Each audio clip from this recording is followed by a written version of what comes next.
ఇక్కడ చూడండి, ఈ బ్లౌజ్ ఉంది చూసారా? ఈ బ్లౌజ్ అయితే 2 months బ్యాక్ ఒక కస్టమర్ అయితే కుట్టించుకున్నారండి. ఇక్కడ ఏం జరిగింది అని అంటే, ఆవిడ కొంచెం హెవీ బాడీ అనమాట, మనిషి హెవీ బాడీ మనిషి, భారీ పర్సనాలిటీ, హైట్ వెయిట్ అంతా బాగుంటుంది అనమాట. ఈవిడకి ఏం చెప్పాను అంటే, బ్లౌజ్ కొంచెం డీప్గా పెట్టుకోండి అక్క మీరు, బాగుంటుంది.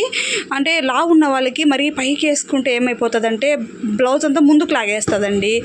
ఈవిడికి నేను చెప్పాను అనమాట, బాగా కొంచెం డీప్ పెట్టుకోండి అక్క అంటే, వద్దమ్మా నేను వేసుకోలేను అనేసి అయితే అనింది. సరే అని చెప్పి నార్మల్గా కుట్టించేసాను, కుట్టేసి ఇచ్చి పంపించేశాను అనమాట. తర్వాత ఏమైంది, మళ్ళీ వచ్చింది నాకు అడిగి ఎత్తుకొని, ఇది కొంచెం దించమ్మా, మెడ దించు, నువ్వు చెప్పినట్టే చెయ్యండి. కుట్టేసిన బ్లౌజ్ని మళ్ళీ రీమోడల్ చేయాలి అంటే ఎంత తలకాయ నొప్పిగా ఉంటుందండి, చెప్పండి మీరే.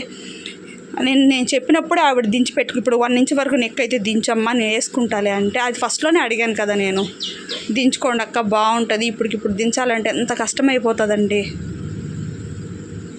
అవన్నీ వాళ్ళకి ఎందుకు, చేసేవాల్సిన బాధ్యత మనది, ఎందుకంటే కుట్టాం కదా, చెప్పినప్పుడు దించుకోవాలి. మళ్ళీ వచ్చి దించు అని అంటే, ఒక నార్మల్ బ్లౌజ్, కట్ చేసిన బ్లౌజ్ కుట్టేదే కష్టంగా ఉంది, మళ్ళీ రీమోడల్ అంటే మొత్తం ఇప్పాలి.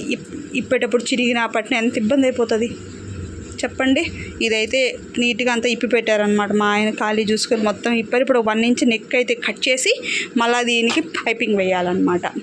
మన తప్పు లేకపోయినా కూడా మనం చేయాల్సి వస్తుందండి. ఇట్లాంటి మనుషుని తోసుకోలేక కొన్ని అయితే చేయాల్సి వస్తుంది అనమాట. ఒక్కొక్కసారి టైలర్ చెప్పినట్టు కూడా వినాలి కదా. వీళ్ళకి మాకేంటంటే, మనిషిని చూశాక ఈ బాడీకి ఇట్లా కుట్టుకుంటే బాగుంటుంది అని ఒక ఐడియా అయితే ఉంటుంది అనమాట. అది వాళ్ళకి చెప్తే అర్థం కాదు. మళ్ళీ వెనక్కి వచ్చి ఒకసారి కుట్టేసిన తర్వాత మళ్ళీ ఇప్పి కుట్టాలి అని అంటే మీకు ఇచ్చేస్తారు ఈజీగానే, కుట్టడానికి మాకైతే కష్టం అనమాట.